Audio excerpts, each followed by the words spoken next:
Hello everyone and welcome to the video on trig functions and word problems. And I know this isn't my usual intro, but I couldn't help but share. There's ducks in our pond! I just think that's cool. Yeah, that's it. I just wanted to share that with you. So, enjoy this video. There they go.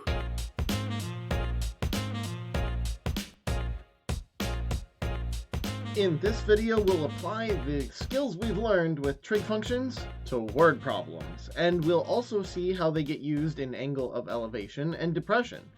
Get your calculators ready, we're gonna need them. Let's do this.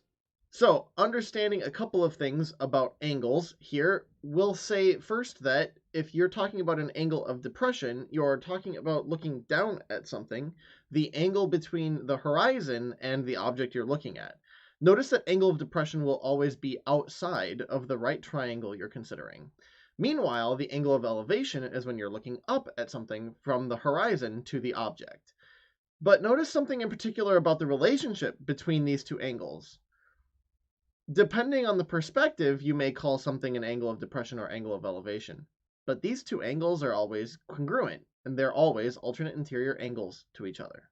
For our first of two examples, we have an air traffic controller looking at a plane from an angle of elevation of 41 degrees. Since the pilot is above the ground at 4,000 feet, we're wondering what the horizontal distance between the plane and the airport is. Well, I'm going to draw a picture, and that's something of a common thing for word problems in trig. I just have to draw a picture. So there's a 41-degree angle that marks out the horizon to the air traffic controller's view of the plane. There's a 4,000-foot height from the plane to the ground,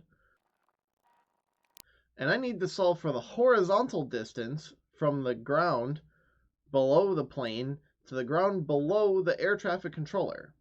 When it comes to solving for this missing value, notice that the side length we're given and the side length we're missing make up the tangent relationship with the 41-degree angle in the corner. So I'm going to use tangent in this problem. Because tangent is always opposite over adjacent, I'm going to mark 4,000 as the opposite and x as the adjacent. Now I do have the angle of 41 degrees. I'm going to solve this equation by cross-multiplying and dividing by the tangent of 41. I get 4,601.47, which I'll round to the nearest foot for 4,601.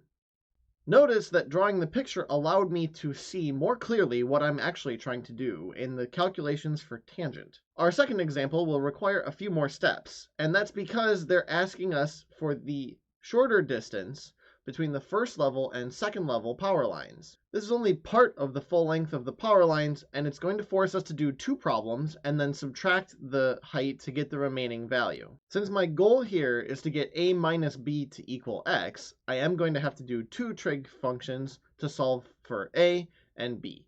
Because I know the base length is 87, each of these is a tangent, finding out the opposite side length when given the adjacent.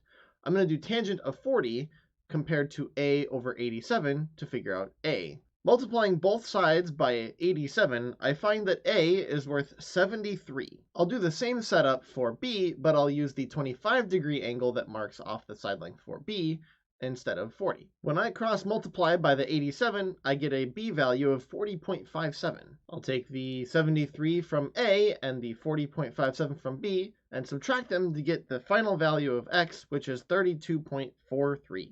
I'll note that since this is a word problem, I should include the units. This is in feet. You'll notice that that problem was very much like the first, except instead of just getting one tangent, here we had to solve for two. When it comes to solving sine, cosine, and tangent trig word problems, note first that you may need to know there's an angle of depression from the horizon if you're looking down at something, or an angle of elevation if you're looking up. You'll need to set up the picture in order to understand the scenario.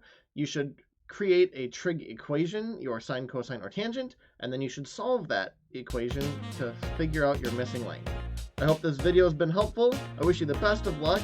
Stay happy and healthy, and I'll see you in the next one. Bye!